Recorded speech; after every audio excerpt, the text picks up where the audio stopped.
Екипата на телевизија Нова, можеби единствената македонска екипа која што допатува овде на многу клучните избори, како што велат овде во Франција, не само поради кампањата, многу острата и навредлива кампања која што се водеше помеѓу двајцата кандидати, туку и поради тоа што за прв пат имаме жена кандидат, а и за втор пат можеби таа е најблиску до председателската функција. Овде во Париз, за разлика од нашиот главен град, за разлика од Скопје, кога се наоѓаме ден пред изборите, не може да се почувствува таква предизборна атмосфера.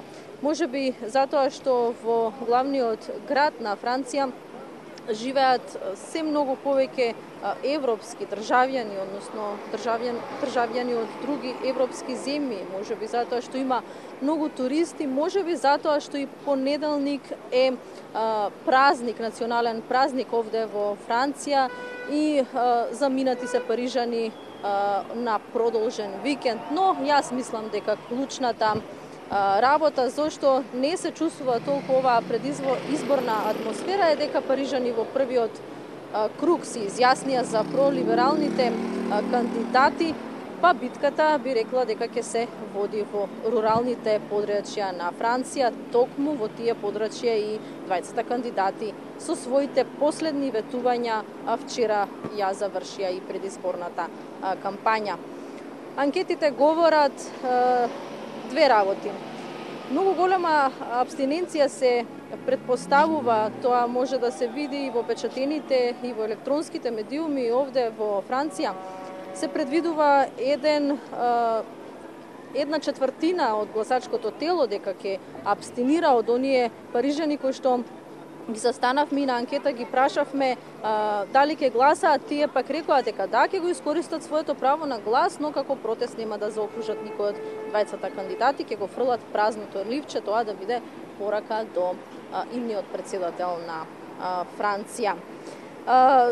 Овде во Париз, барем оние кои што ги сретнавме и запрашавме се за движењето Ен Марш, она на Макрон, напред и победуваме.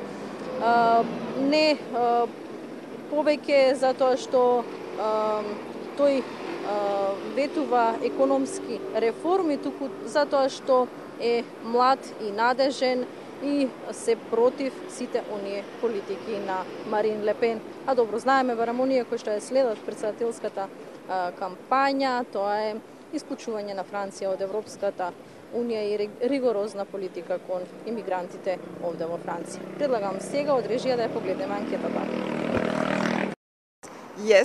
Секако ќе гласам утре. Всушност го одложив патувањето што го планирав викендов за да можам изутрина да одам на гласање.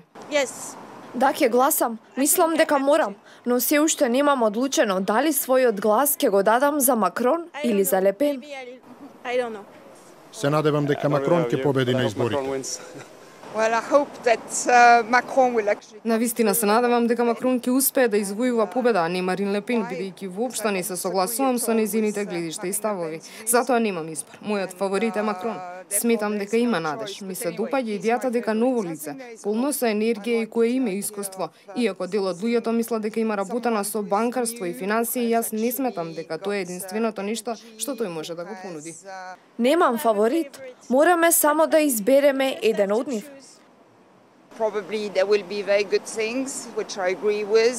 Веројатно ќе следат многу добри работи доколку победи Макрон, со кои јас лично се согласувам, но сигурно ќе се случат и работи кои дел од граѓаните потешко ќе ги прифатат.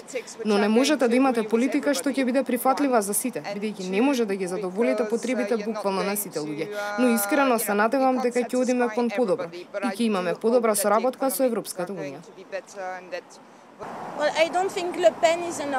Не верувам дека правиот избор е Лепен, но исто така не сум сигурна ниту за Макрон.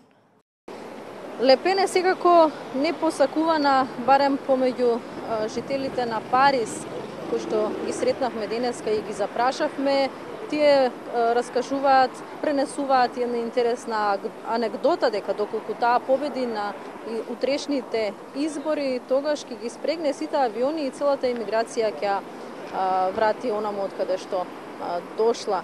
Иако е познато дека барем оние последните терористички напади кои што му се случија не само на Париз, туку и на други делови во Франција, беа извршени од оние емигранти кои што или пак растеле овде, се образувале или пак се родиле на некој начин, не се интегрирале во ова општество. Какви се реакциите околу онаа политика која што ја води Ле Пен спроти имиграцијата? Знаеме дека таа рече дека доколку дојде на претседателската функција ќе го укине и законот кој што ја регулира имиграцијата, да погледнеме од прилогот кој што пак го подготви дескот на телевизија Нова. Ле Пен или Макрон, изборите се жешка тема на улиците на Париз. До ресторанот со арапска храна се наоѓа азиски салон за маникир, а евреи се разминуваат со африканци. Но иако трендот е сликата на Инстаграм, ако загребете под површината, вријат емоции за наредниот претседател на Франција. Мешаните заедници се надеваат дека центристот ќе ја победи крајно десничарката, чии што говори против имигрантите, муслиманите и Европската Унија, го нагореа француското мултиетничко ткиво и привлекоа 21,4% од гласачите во првиот изборен круг. Ако разумот се залага за една социјална, друга економска или трета образовна политика, одлуката се носи врз основа на чувствата, поточно на стравот од прогон. Поради историјата на еврејската заедница постои рефлекс на страв. Често бираме кандидати кои може да не заштитат и тоа е стратешки избор. За мене тоа е стратегија на страв, а не нешто со кое што се идентификувам.